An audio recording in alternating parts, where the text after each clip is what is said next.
मिथिला संगीत धाम पर अहाँ सबके स्वागत कर रहल छी। मधुश्रावणी पाबनि के सब पबनैतिन के हमरा तरफ से बहुत बहुत शुभकामनाएं और एकटा बटगबनी गीत गाबि रहल छी। अहाँ सबके गीत नीक लागत त लाइक कमेंट और शेयर जरूर करब। जय मिथिला, जय जय। नामी नामी के सिया उल्टा के बान्हब चोटिया, उल्टा के बान्हब चोटिया, धैराज धरू है, धैराज धरू है, जिनकर पिया छन परदेसिया, धीरज धरू है, जिनकर पिया छन परदेसिया। घूमैत घूमैत गेलौं दरभंगा बजरिया, दरभंगा बजरिया, घूमैत छला है, घूमैत छला है, 10 हीरो के संग में घूमैत छला है, 10 हीरो के संग में।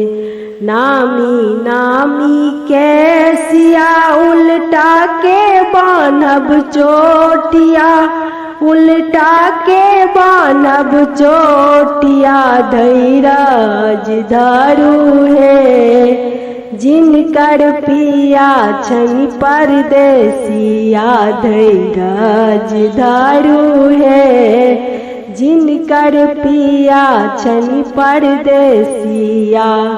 घूमैत घूमैत गेलौं स्कूल के बीच में, स्कूल के बीच में बैसाल छला है, बैसाल छला है, सब शिक्षक के बीच में बैसाल छला है, सब शिक्षक के बीच में।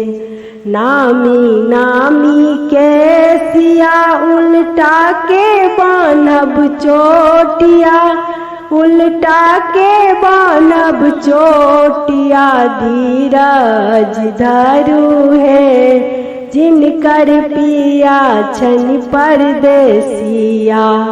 घूमैत घूमैत गेलौं कॉलेज के बीच में, कॉलेज के बीच में बैसाल छला है, बैसाल छला है, 10 प्रिंसिपल के बीच में बैसाल छला है, 10 प्रिंसिपल के बीच में।